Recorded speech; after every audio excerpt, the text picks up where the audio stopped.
Hey,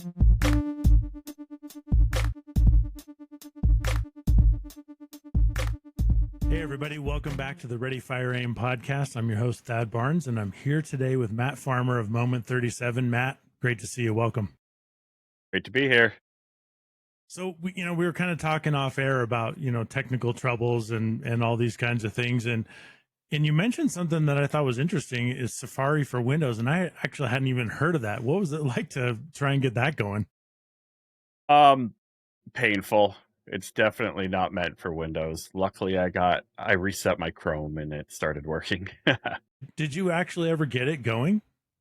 I've Safari? had it going before. I don't even know if it works anymore for Windows. There's workarounds for it. I know, like, especially in the web, I used to do web dev and I had to install all the browsers on my computer. And it worked back then. Who knows, 2025, things may have changed. Yeah, for sure. Microsoft and Apple have long had a history of not playing well together. So I'd imagine it probably doesn't work anymore. Probably not. So what do you got going on at Moment 37? I know, so a little bit of background for the audience. You and I have been connected on Facebook and I've been following you for a long time. And I remember when you first started posting about AI, what, 2 years ago? Maybe more. And I'd see your posts and they'd get like one comment, a little bit. And I thought he's posting really interesting stuff. Why aren't people engaging? And now your posts just blow up every time I see him. You've got tons of comments and tons of engagement. So kind of, take us through that. Is Moment 37 really about AI, or was that kind of your agency? Kind of where are you at right now? Yeah, so it's somewhat split. So my background is I exited a marketing agency about 2.5 years ago, and I was kind of looking what to do next. And I thought, I'm probably the least creative person ever. Let's jump into it. I'm always down for learning more stuff. And I had a non-compete. I couldn't market for 2 years. And then AI came out. And I've been playing with AI even before ChatGPT came out. Some people I know and invented Conversion AI, which is now Jasper. So I was playing with it in like 2021, 2022. Even in my agency days, I was like, you know what? I think I can make an algorithm that could do everything that I'm doing. So back then it was GPT-2. It didn't work out whatsoever. So I went into the personal brand space. At first, I was teaching people how to do stuff like affiliate marketing, and then ChatGPT launched. And I'm all about emerging technology. So I made websites back when I had to argue with people that websites would be a thing. And I did digital marketing before Google had ads for it. So it was one of those ones where I'm like, okay, we have an absolute mega wave coming. So yeah, I basically started up my personal brand. I was getting views, TikToker. I have 5 kids, and nothing makes them think I'm more cool than being like, daddy's an influencer. So it's also like, to some extent, to show my kids you do whatever you want on that side. And then an old partner reached out, and he's really in the development space. He made the first direct messenger for Instagram. Got Mm-hmm. sued by Facebook, but he had 1 billion messages on the platform, and big technology background. So Moment 37 was basically jumping back into the agency space and trying to figure it out. So we do a lot of stuff. We pretty much did everything. We tried it all. We tried the consulting, we made bots, we made callers, and then we've made AI SaaS, like full AI SaaS systems that have generated millions of dollars on that side, just really trying to figure out what the opportunity is going to be for it. Yeah, Moment 37 is just recently, well, in the next week, we're putting Cloud37.ai live, which is it's basically a business suite, like a chat. Think of it as a chat GPT for your business, where you have a curated knowledge base, and all your agents and automations can run from it. Because one of the things we found was, like, we made some support bots for some companies that were doing like 9,000 support tickets per day. And that was Per great. Like, we day? set it up. It Holy took them, smokes. yeah, yeah. So it was great. It was working really well. And then they came to us and they're like, hey, we're running a sale. And we're like, oh, well, it took us 2 months to get it fine tuned and working properly. And now there's a sale. And we call it Black Friday syndrome, where Black Friday, you have to change your knowledge base. And then Cyber Monday, you have to change your knowledge base. And then after Cyber Monday, you have to change it again. So out of utility, we're like, there has to be an easier way to do this. And that's why we basically built the platform. So I was looking at Moment 37, and then I started. You had mentioned Cloud 37 earlier, and so I started looking at that. When we were talking about having you on the show, and Cloud 37 seems interesting to me in the sense that right on your site it talks about we can integrate into anything. Either we'll use an existing tool, or we'll create a tool, or we'll direct connect to an API. If it's like, there seem to be no limitation. And is that a function of your coding prowess, or is that a function of because AI can just help you do all that? It's a bit of both, and we leverage other technologies. We're not trying to rebuild the wheel for stuff like integrations. So, what we did is just made the platform insanely open. So, we gave it an API where normally you get an API through like MailChimp, and they're like, oh, you just can edit the name, or you're only able to do this. No, you could build everything via our API. So, you're able to connect to the stuff like the N8Ns or the Zapiers of the world and leverage all of their connections or MCP and everything else for it. So it's not something where, of course, we built in some integrations for it, but there is literally thousands of integrations, and that's one thing we found with business is every business runs a different stack. Like you build something beautiful for Slack and they're like, "Well, we use Microsoft Teams." And you're like, "Okay." And you end up building up this massive amount of code base that you have to maintain for it versus you could use stuff like Composio, which uses MCPs to basically connect to those different services, or something like N8N and just API through. So we just thought on our side, for our own sake, let's make it as open as possible so we can easily build that stuff without having to maintain them because we went down that route. And how do you see the future of that going? Like with AI being able to launch its own browser based on your criteria, and then just like log into the Facebook ads platform and perform actions for you browser based, like it's just using a computer. It's no longer requiring an AI. Do you see that coming anytime soon? What's your feelings on that?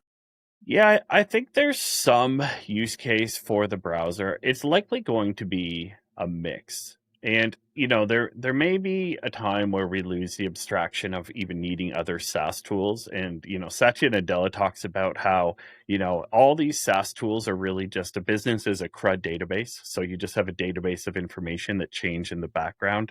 And all these tools, like current SaaS, is basically doing that for you. It's making a lot easier. So I think there's going to be room. I call them like action agents where they could go through and they could click on everything. I don't think it's the most efficient way of doing it. That's the one downside. If we're going to replace people or do all these tasks, I think it's going to come down to like I view everything as somewhat of an auction system, and that could be the PTSD of being a Facebook advertiser for so long, Right. where Yeah. the top 10% is always going to win. So you really have to do like have your advantages there on that side. So like let's say if it's a less efficient way versus going through an API, you really will want to take care of that. Also, I think that's going to take a little bit longer because there's not really much training data on using applications. And I'll give you an example of it because I've tested all the agents and I know how capable and how incapable they are. And they get confused on we do all this stuff in the background where we don't give ourselves enough credit. Like we've been using the internet for a long time. So when we go to something like Instagram, you could easily say this is how many followers that Matt Farmer has. You'll see it for followers for these agents, they still don't know. And I've tricked agents where I did a post about like, hey, I got a 250,000 followers total. And that wasn't just Instagram, but it saw the post. And then the agent reported back, it's like, oh, Matt Farmer has 250,000 followers, which was great because I know brands are going through and doing everything there. But it's stuff as basic as that needs training data for it, and that's really like we're copy and pasting everything from the internet that's ever existed, but we're not actually teaching right now like the understanding of this is an Instagram page, these are your friends, this is your followers. So there's still a lot of information it doesn't know, especially on the workflow side. So anyone, you watch the videos and from influencers like myself and others where it seems like, wow, these agents can do anything. Watch one click and I made $1 million business, etc. Then you actually try them in real life and you realize how dumb they actually are right now. We still have a while for the action agents and it looking at a screen and it just understanding what it's looking at or what the user interface is, because it's never really seen it before and it doesn't have usage training on how we work with YouTube or Instagram or these CRMs or anything. So in some cases it is better to use like an API or an MCP because it's better able to understand it just in code form. It can come to better conclusions looking at the code than just looking at a screenshot of a web page and trying to figure out where to click. That's interesting because you and I had a conversation in one of your Facebook threads about kind of training agents and training AI and whether or not it's it's only looking back on historical data, even if it's from 30 seconds ago, but the history of the internet and the difference between that and deep learning, where it can actually think and learn and make its own assessments and kind of come up with new knowledge. And it's interesting that you're talking about that now because we have to train the agents on the data sets we want them to use.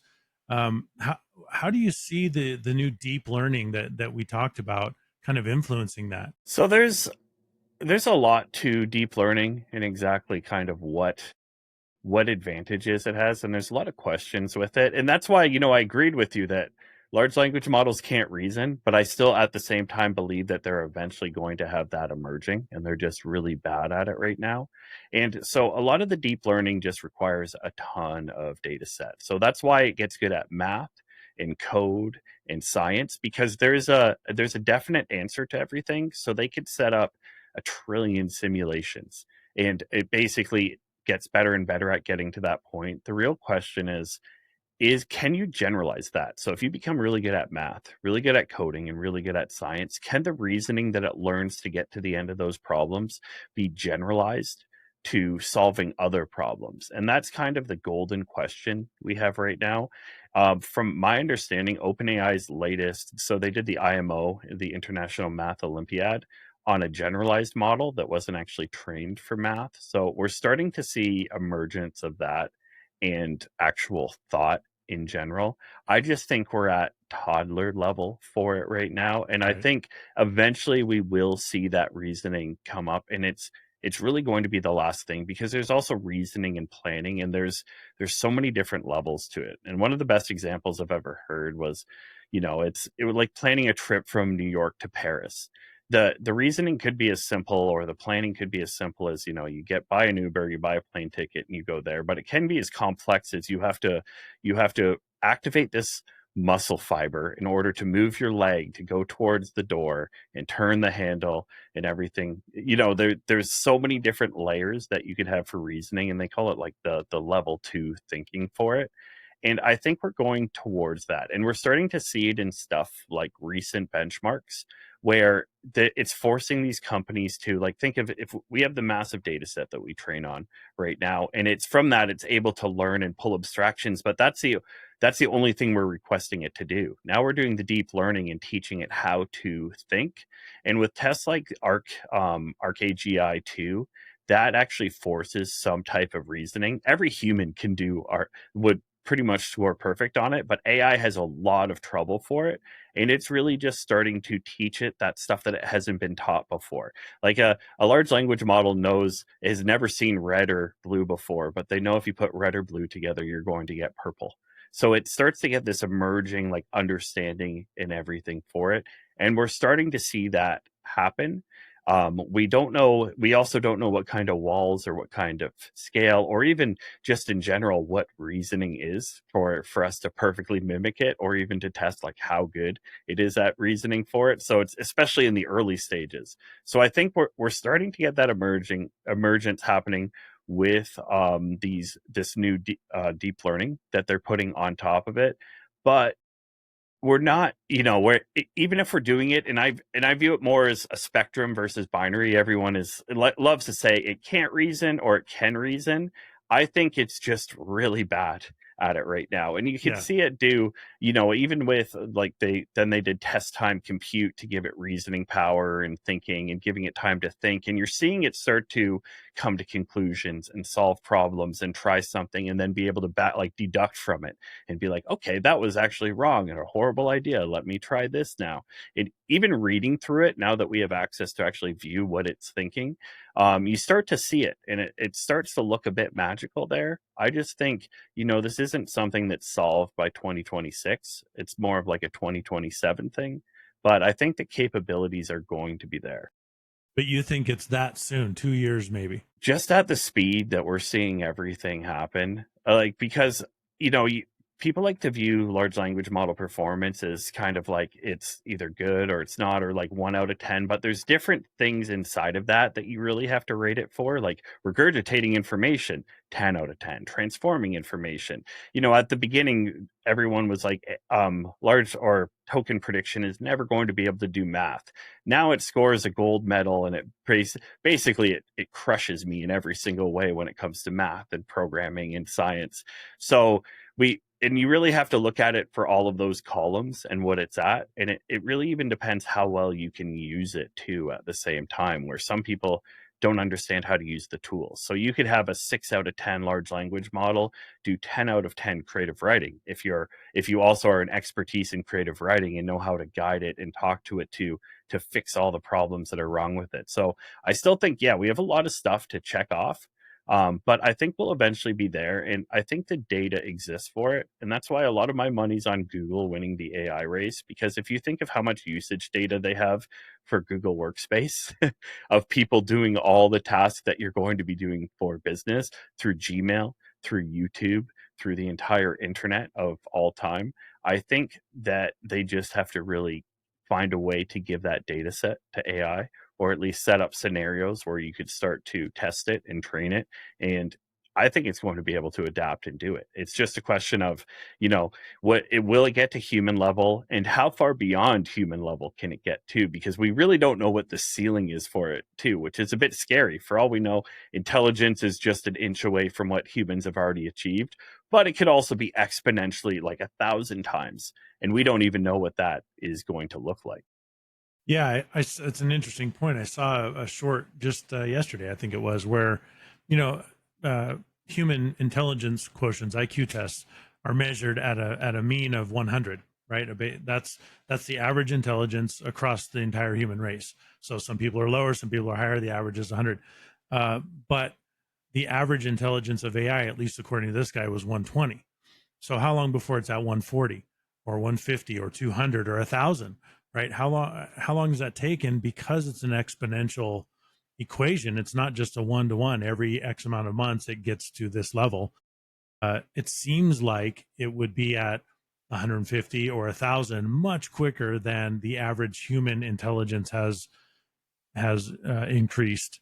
And so I wonder, as it gets exponentially faster, yeah, what does that mean? How do we measure intelligence? And if it's so far beyond a human, how do we cope with that? How do we deal with that? Yeah, I'm an optimist overall for it. And I believe if super intelligence exists and it's actually intelligent, it should know how to deal with the problems that it creates. That's the most optimistic look that reality isn't always the same for it. But that's the whole problem too, is, and it's even with stuff like quantum computing, is we no longer have ways to test it once it's smarter than us, because how can we confirm if it's significantly smarter than us?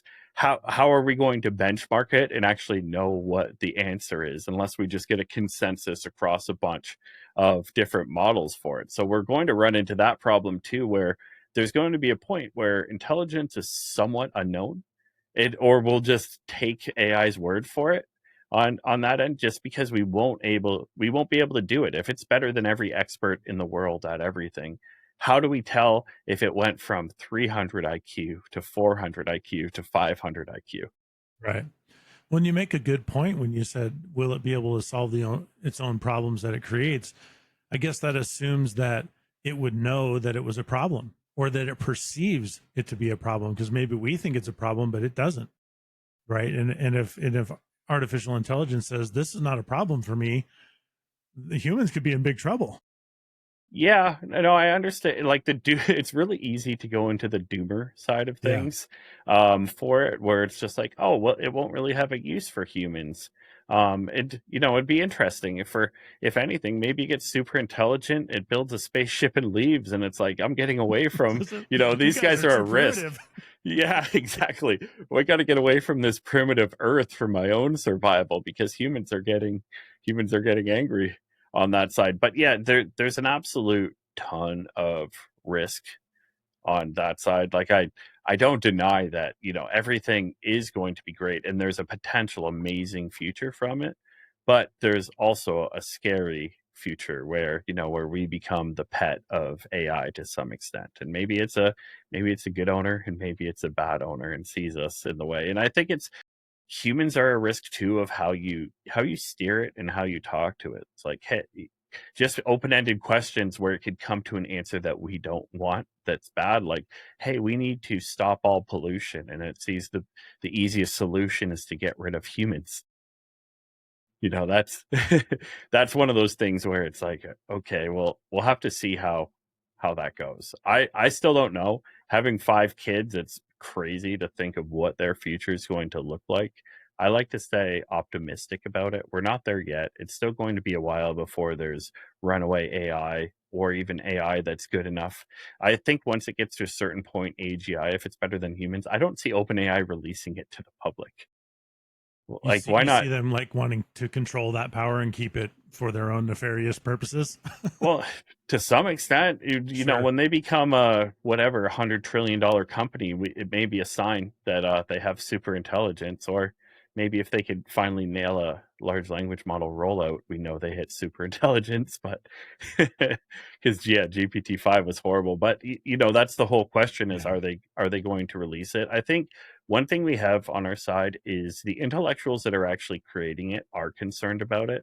I haven't seen anybody who's the top scientist, top builder, not be worried about it. So it's definitely on the mind of creators, which is the creators, the brilliant minds behind it, versus evil corporation or government, etc. They don't, since they're not creating it, they can't sway it as much on that side.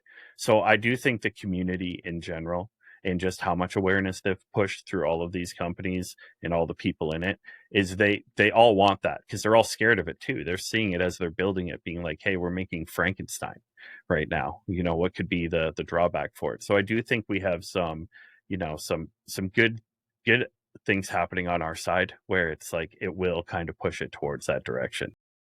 You mentioned you think Google, at least with current information, you think that Google would probably win the AI race, but then you kind of mentioned Sam Altman and being $100 trillion company. Do you see them joining forces or anything like that? Do you see these large companies continuing to compete and then their AIs are fighting each other? Where do you think that's going? I think the future is going to be, it seems like we hit a certain point. It's like, the 10-minute mile. It's like once somebody hit it, everybody started hitting it to some extent, where I think we'll see some companies get the lead for it and then other ones catch up quite quickly for it on that side. I think Google's probably going to win the overall race, but everybody will be not too far behind, where maybe you have a 500 IQ AI, but why not use the 450? Because for the reason of figuring out what diet to feed my pets, you don't really need that that level of education for it. So I kind of see it going blow by blow. I know the researchers also talk quite a bit. Like there's a lot of leaks in the industry, and nothing seems to a lot of the papers and everything are completely open to the public. So it seems like they're somewhat chasing each other, and that's what we're kind of seeing for all the releases where they're all bunched together. So you see a new generation, and then 2 weeks later, OpenAI is caught up, Grok is caught up. All of these ones are catching up for it. So I think it's going to be basically a blow for blow back and forth on that end for a while. I don't see anybody kind of reaching that escape velocity. Potentially, if somebody in Meta's trying to do this, and everybody, where if you can make an AI to train AI and like the whole flywheel effect, someone could get ahead quite quickly with that. But the way that they do it now is GPT-5 comes out, all the other models train off of it, which is a shortcut for whatever you need to get done. So you're able to distill these models into other models, and that's the hard part with the whole owning the IP and everything. All they have to do is train off your model, and it's somewhat what DeepSeek did on their side. Of course, the Chinese company DeepSeek, they trained off GPT-4. They also did some amazing stuff on their side. Like, not to discredit them, they did amazing work that changed the way that we train large language models. But to have basically a champion model that can fact check your model just makes it shortcuts it. You have somebody in the loop. You basically created a human in the loop, but it's an AI in the loop that can uplift almost any model to its own level. You mentioned Grok for the first time in this conversation, and it's one that, unless you're on the X platform, unless you're following Elon Musk, you don't see it in the popular lexicon, if you will. And I'm curious what you think. Have you used Grok? Do you like it? Do you see, does it have a niche use case scenario, or do you think that it's trying to catch up? Where does Grok fit in? I use Grok a lot. I did a post recently just outlining all the large language models that I use, and it's all of them because they all have a different state of the art to actually use them for. And Grok has some interesting advantages. It's a really smart model, but people don't use it because it's really smart, because all the other ones are about just as smart. It's good at writing, but it's not the best at writing. Where I find it really useful is the fact that they gave it such a good and real-time data set. So I cover AI news, which is changing every 32 seconds. So Right. Grok is the best one for finding information that's under 10 hours old and being very accurate with it too at the same time. Like, Perplexity is your Google replacement. You use Perplexity because it doesn't pull from a large language model. It pulls from the internet, then uses a large language model to transform the content. So no hallucination. OpenAI has their deep research, same issues. It's not the best at it. Grok is really good at that real time information. It's also really good if you need to be a little bit more degenerate in your content creation or anything that Right. you have a question for. If you're hitting guardrails for no reason on other models, it's good for that. No, I really like it. If you look at how they built it up, they basically cloned OpenAI. They have all the same capabilities, from projects to memory, like everything got built into it. I think their biggest problem why it's not mass adopted is it doesn't have that clear state of the art reason for people to switch from OpenAI. Like, for example, the reason why for writing, anything writing and content related, I'll use Claude by Anthropic. And OpenAI is just not that good at it. Claude is amazing, not just in kind of the default writing, but when you're trying to do dynamic types of writing, it's able to do more of a horizontal type. So writing in, like, from direct response to writing stories, it's very good at varying for it. Versus, you read those posts on Facebook, kind of mine too, because I make it obvious that my stuff is AI. But you read it and it's like, oh, that's obviously AI. It has M dash, it has this, it asks you the insane part, the crazy part. This is game changing, Game changing. Yeah, etc. that's the telltale, right? Dictionary. There's so many different things that do it on that side. Claude is just able to be trained a lot more dynamic and right. So one of the SaaSes that we made was a book writer. We worked with one of the largest Kindle publishers in the world for it. They train people how to write books. And so I've done a significant amount of testing with authors and coaches for writing of what the capabilities are for these different large language models. And we found Claude, it was not just the best out of the box, but we're able to have it write very dynamic. It's able to basically do almost every style without having to do a crazy amount of tuning or fine tuning in the back end like you would with OpenAI.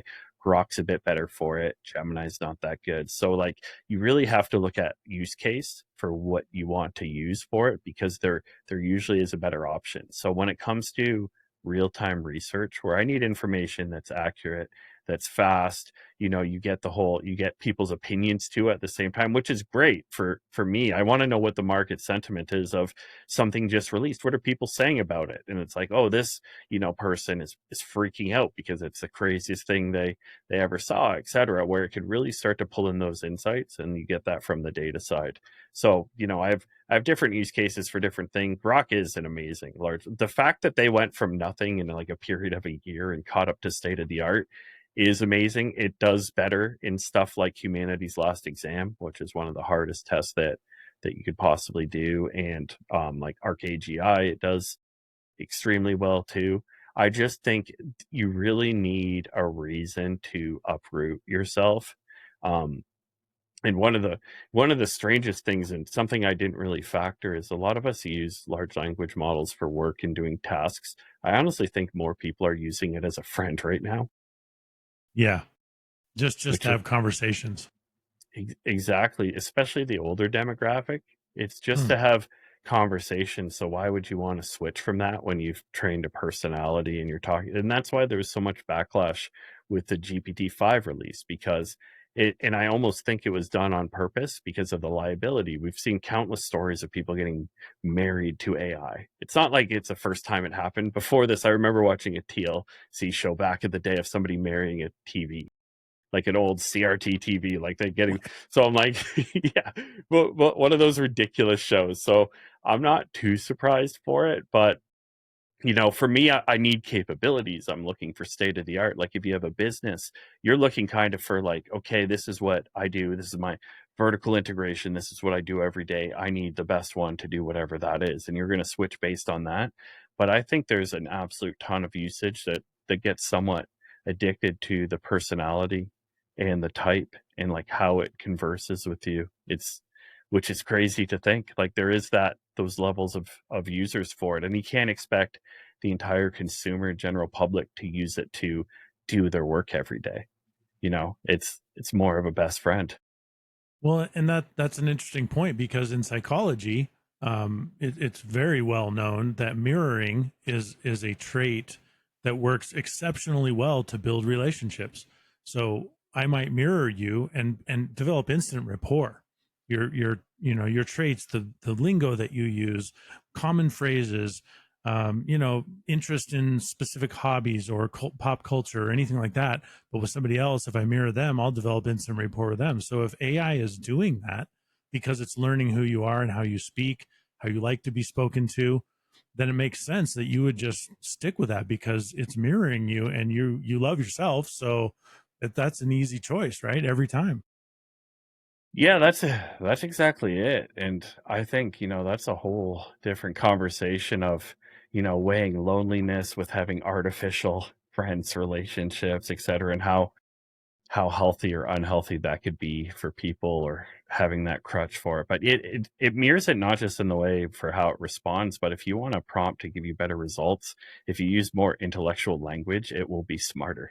So it actually affects, because it's looking at the words that you're putting down and it's putting attention there, and then it's searching through its vector database of all these relations, like cats related to lion, etc. So you're doing relationships with more intellectual style words, and you're actually hitting different parts of the brain or the large language model on that end. So sometimes, even with, if you're not getting something done, if you're just talking to it too casual, you just up it. You're like, all right, fully intellectual, let's go. And you'll get better results from it because it'll talk to you and it'll search spots in its knowledge graph of exactly, well, what words you're using. That's what it's putting attention on. So it searches that new part and possibly gets you a better answer for it. It's interesting too that I remember when we all started first using ChatGPT, and it would actually say, "I don't know. My base of knowledge ends at September 12th, 2019 or whatever that cutoff was." And now it seems like the expectation is for AI to answer no matter what and answer confidently and have the right answer, even if we don't know that it's the right answer. And so you mentioned hallucinations earlier. I find in my usage of like vibe coding tools like Lovable, the hallucination is ridiculous. It will do things that I didn't ask it to. It'll just make assumptions, and it will wholesale change an app when I asked it to do one specific thing. And I'm kind of wondering how do we temper that? Prompting is critical, but how long before we don't have to be prompt experts and we can, as they advertise, Lovable advertises, normal general language, create an app? How long before that's a reality? Because we know that's not true yet. It's so I think we're still a little bit far away. So you can everybody expects a one shot where you do one prompt and a perfect app comes out. You could get to the app that you want usually with like 20, 30 prompts. And that's the whole thing with hallucination is really how the model's um, constructed and how it's prompted to at the same time, where it's your helpful assistant. And it's pretty much gun to the head answer. It's like, give me an answer no matter what. So it loves to make stuff up. Like if you ask ChatGPT, hey, make me a Facebook ad for blue shoes, it'll make up, they're waterproof. It's $37.99. It'll do all this other information just because it's kind of like it gets a consensus of that. And it's like, whoa, I got to answer. They're gonna turn me off if I Right. if I don't provide an answer for it. So we're starting to see better systems for it. One of the ways that we tackled it is basically gave it an opt out. So with Cloud 37, that's one of the biggest things we had to tackle is hallucination rate, because AI is not useful if it's 9 out of 10.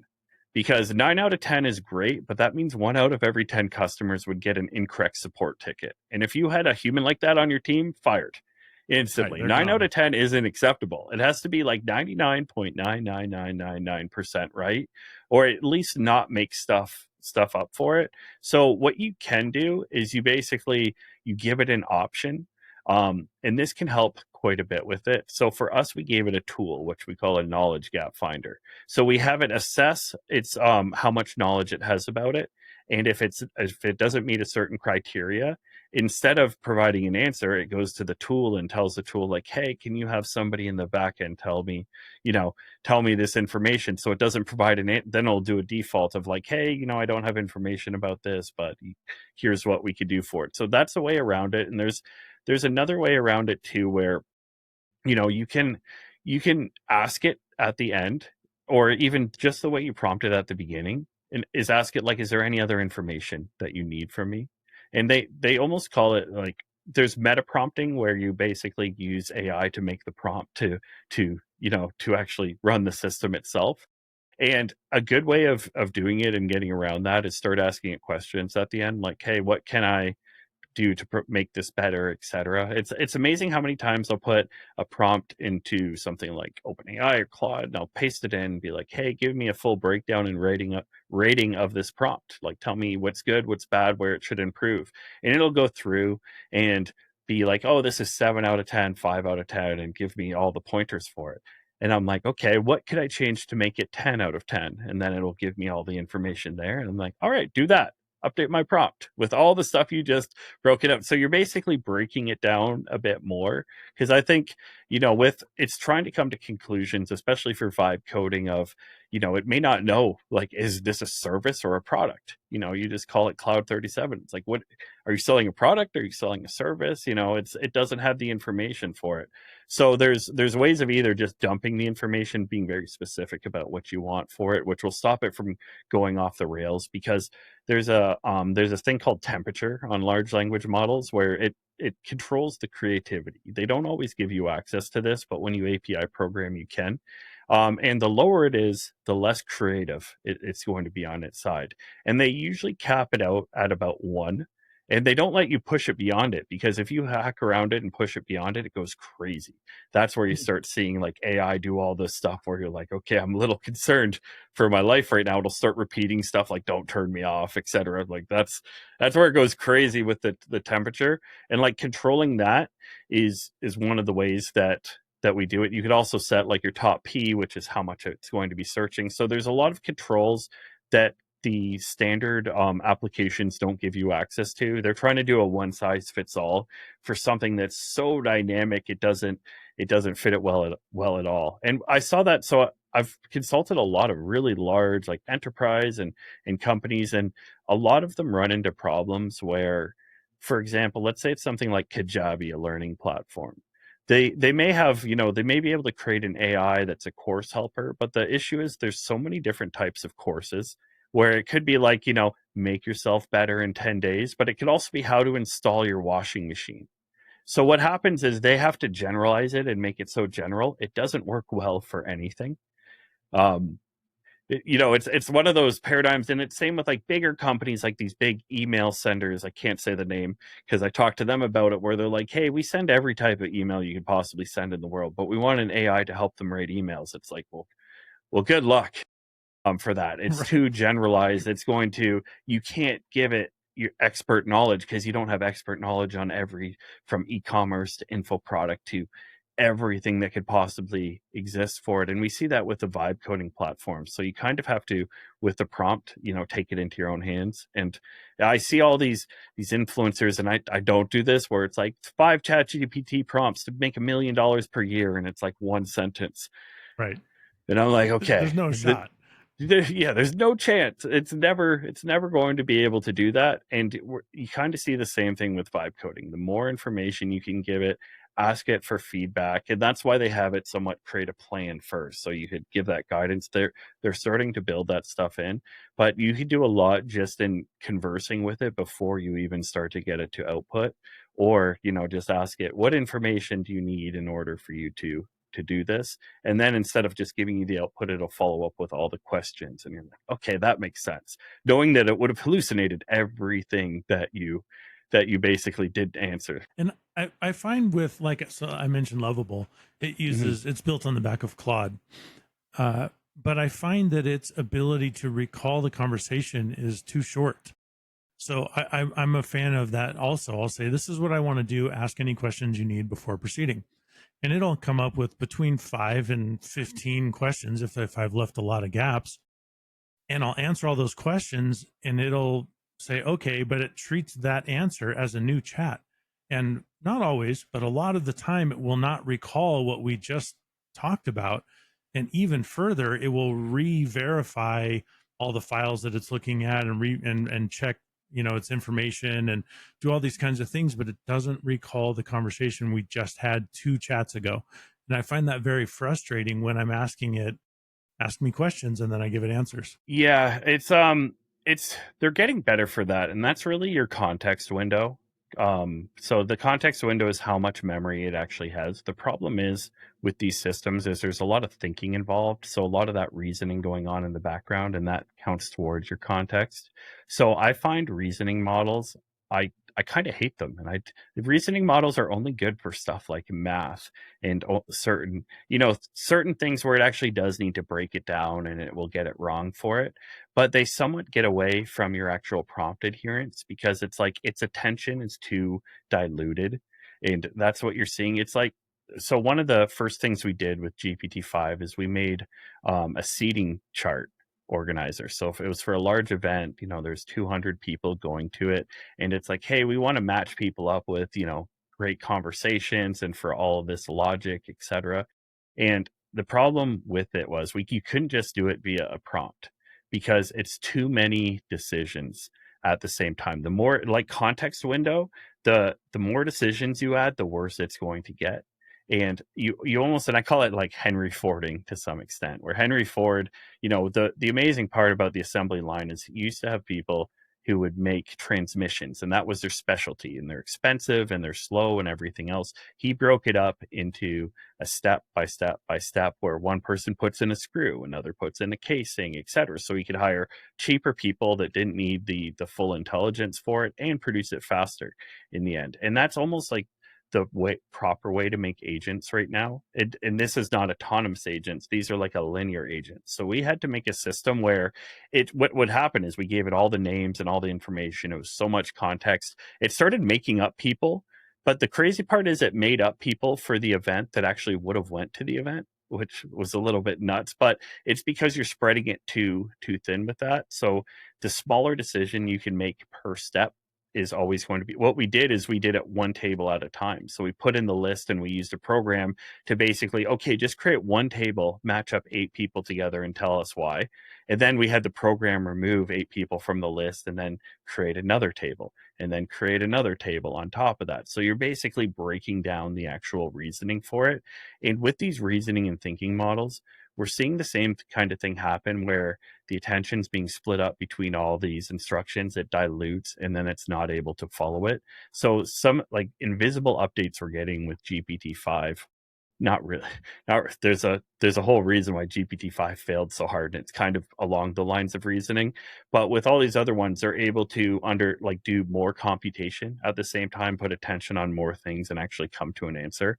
Because yeah, it's your prompt adherence basically drops for every single one, and I think that's why GPT-5 isn't giving good results right now, because it doesn't, the router that decides when it reasons and when it doesn't is starting to dilute that, making everything a lot more complicated when you're like, hey, you could have just told me the answer, but you went on a 20-minute thinking tangent about it, and now you don't even know Right. what question I asked anymore.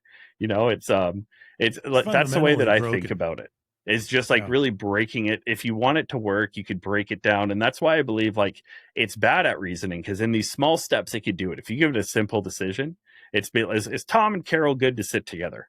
It can come up with a good answer. Whether that's, they have a term for it, which is maybe we're just doing imposter reasoning, which it's a crazy thing for that. But when you break it down into it, you could get more consistent results for it, basically, versus just go out and do everything. So they still have to balance that better. They have to get more capable for solving more things and then actually handling that much context that goes for it, because that's a lot of the problems you see with it. And it could be you can't control the temperature, etc. It's getting better over time. If we were to scale it and put it on like a chart, we are seeing improvement over time. This is something we couldn't even fathom during GPT 3.5. Like I challenge anyone to go back and use GPT 3.5 and then compare it to current models, and you're like, oh yeah, we have made insane improvements during that. But that's kind of the function underneath, and there's a lot of smart people trying to solve it with like, I think large language models are of substrate, but you need to combine them with tools like writable memory and good memory, like, control loops, verifiers, and like stuff like grounding, like simulated. Like, I think that they still need, large language models themselves still need stuff attached to them to be able to solve all these problems, because there is a lot of gaps there where they don't naturally have a scratch pad or a notepad or anything like that. We're using kind of very simple ways of creating memory and having it keep track of stuff. I met a gentleman along those lines the other day, who actually uses GitHub repositories, and in his agents, he prompts them, here's where you get the information for this, and it's all business related. So he puts like the strategic plan in one GitHub repository, and then meeting notes from managers meetings every week, and then meeting notes from director level, and then job titles and job descriptions in another repository. And he created a visual matrix where when you prompt his agent for something, it tells you, okay, I'm going to go look at the strategic plan of the company, and then you visually see it. Okay, now I'm looking over here at meeting notes from last Monday's CEO meeting, and now I'm looking at the job description based on the problem you're asking me to solve, and then it comes up with an answer. And he's just giving it like, here's the link to the GitHub, here's where you get the information you need, now give me an answer based on all this kind of stuff. And it speaks to what you're saying, like, don't expect it to just remember everything you've ever told it. Give it the information in a very systematic way and let it and reference each time it needs it. It was really, really creative. And I don't know that GitHub's the solution long term, but for the moment, it worked really, really well for exactly what you're talking about. Yeah, well, it's brilliant you say that, because that's what Cloud 37 is. It's a knowledge library where you can put tags on it, and then the agents are, you're able to give it what access the agent has for it on that side. So what he did is brilliant. That's exactly what you need to do, is you set it up as tools that it's able to access, and just when it doesn't have the information, it can go and grab the information, because you could also put in too much. It's where a lot of these large language models have connectors to stuff like your Google Drive and Gmail, and it's it's a thing where like Google may have that and it could pull information, but how many outdated files do you have in your Google Drive? For me, I have like 9 years of just useless information where it's going to think that I'm trying some idea that I had when I was like a kid, pretty much to some extent. And it's like they're trying to do it kind of on like the RTL, like the big data side, being like, let's just give it. It's not token efficient, and it still has problems figuring out what's the right information, and what are you going to do if it's wrong? Go in and delete your emails because it's like, well, it's pulling the wrong email, I guess. Sandra from accounting, like, delete that one even though I may need it in the future, or go in and Right. delete your Google Drives for it. Like, I think the businesses really have to get together their curated information, so it's like what your vision and your mission, and then your product and service on top of it. Then you could add stuff like your support tickets to find more information, your marketing information. Then you start to augment cool stuff like what ads are my competitors running, etc. But you want to do it in a very curated way, because the amount of context is important right now. Will it be forever? No, in the future they may have dynamic context that it could absolutely remember everything for it. But right now you want to not only, and there's, you want to optimize the context. You don't just want to put in like, well, I have 200,000 tokens, let's put in 199,000 tokens for it. You just want to provide it the information it absolutely needs to answer the question. So no, that GitHub way is brilliant. Like, he basically hacked his way around automating the system that I built. That's crazy. So yeah, talk to me about Cloud 37. I mean, we just touched on it a little bit, but let's dive into it. What can it do? What are the use cases? What's your vision for it? Okay, so there's a bunch of stuff, and I'm excited about it because we've been using it in the back end for clients, and we're launching it public, most likely next week. But what it really does is there's a bunch of different functions that are very useful, and of course, this is technical. What are the benefits? You could build agents in minutes instead of in hours on your end. But the technical side, which is my specialty, I'm not allowed to talk about it on sales calls. I've been forbidden.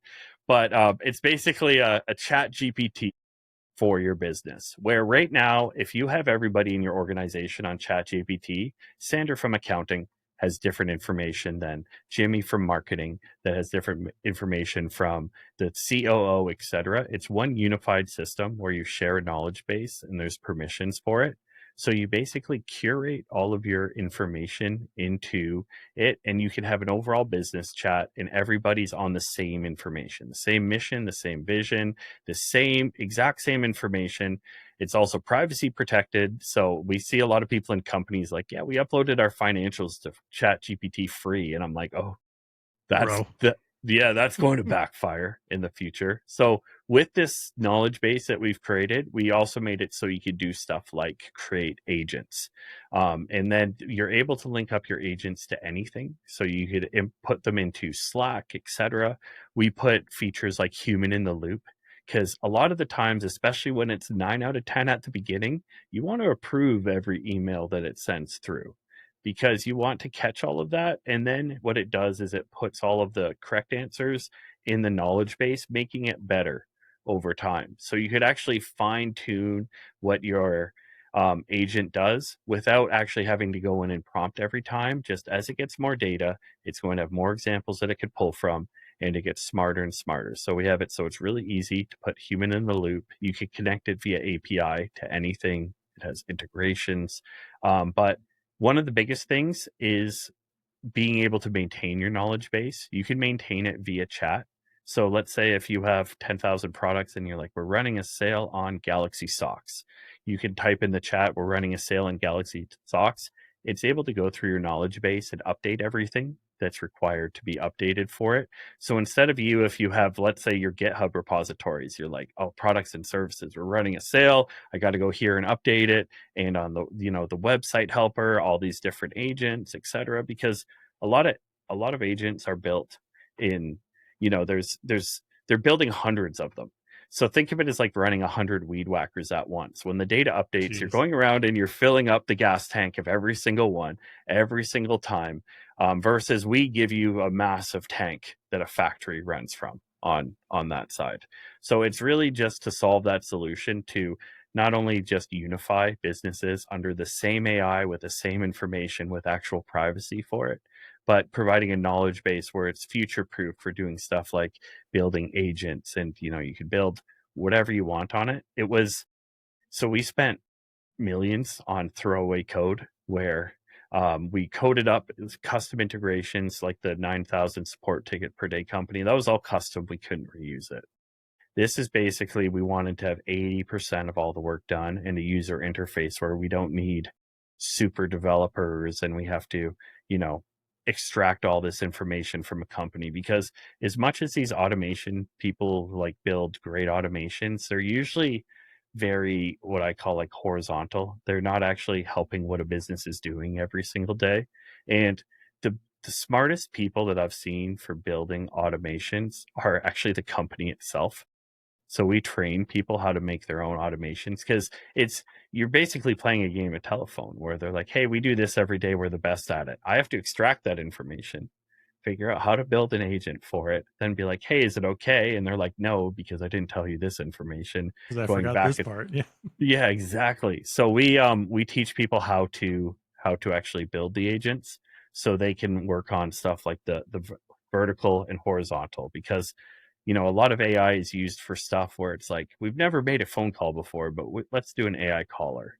Or or they just become spam bot 5,000, and they're like, well, we could custom personalize email everybody on earth. What could Right. what could go wrong? We're trying to actually make useful stuff where it's not trying to take over 100% of what you do, but looking at, like, what are you doing every single day? What if we can take care of 30%? Or what if, for a client, like, with an agency, one thing you realize is you always had your rock star clients and then the ones that churned where you didn't do that good of a job. It's like, you look at the difference between that. Like, the rock star one is, oh, we usually spend 3 to 4 times the effort. And what do? It's like competitor research. We do this and that and all these tasks. And it's like, how can you lift up the floor for your clients that haven't been served properly to hit that rock star status overall? So yeah, there's a lot to the platform. It's been a lot in the making, but that pretty much sums it up. Wow. Uh, it sounds like you're kind of taking out the agency that builds all this stuff for the companies. You just teach them how to do it and they do it. Yeah, exactly. That's what the goal is, because it's providing them the tools. It's giving them accessibility to the technology where it makes it really easy for them. I can't see us custom developing AI integrations for businesses. There's too much stuff that changes, even on the integration side for it, but it's really enabling the people for it. Because, like I said, the best use cases always come from the company. Or a lot of automation agencies will come to you and be like, hey, here's a social post builder, but it's a generic, it's not that good. I have this 7 out of 10 rule I made with advertising, where everything has to be at least a 7 out of 10 or it has zero value whatsoever. Your ads, your landing page, you have to get, it's better for you to uplift everything to 7 out of 10 than to have a couple 10 out of 10s and then some 5 out of 10s.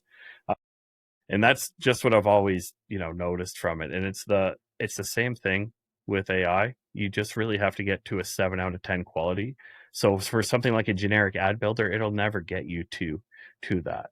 But it will get you to, like, with your expertise, and if you know how to build the agent, like these people learn how to do, or like, I have this good data set, or I have this expertise knowledge where I can uplift it.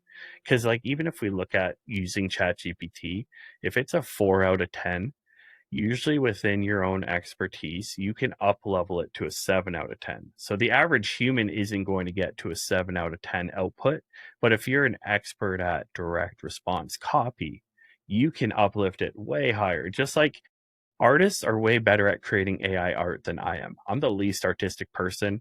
I will never be able to beat them because I don't even know what good looks like. I'm like, yeah, seems good.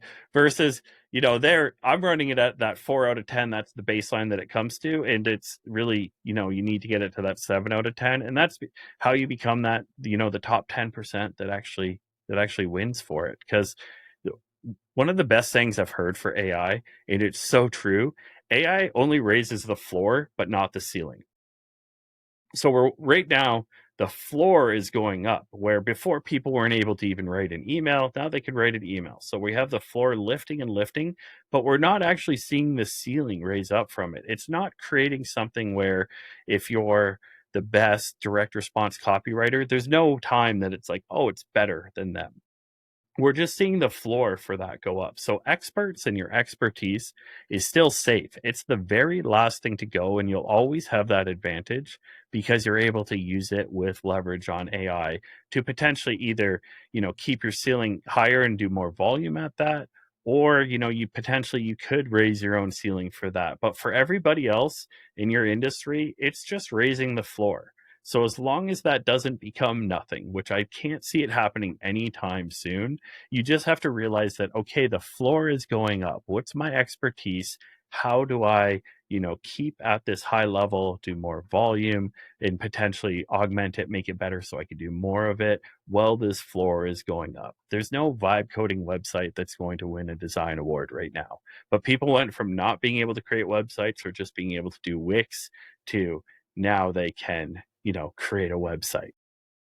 Yeah, with a modern feel and generated graphics, and it can be all right. It can be passable. And then, like you're saying, somebody that has some expertise in that area can create an amazing website in minutes rather than days. Yeah, exactly. And that's the best way to look at it. And it's a reason not to be scared of it, because you just really have to realize what your expertise is and double down at it, because you're already at the ceiling.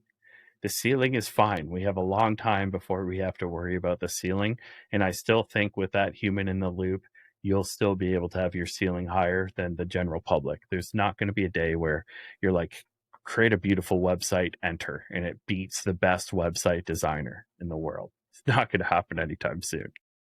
So starting next week, can people come get a demo from you? Is there a trial period, anything like that?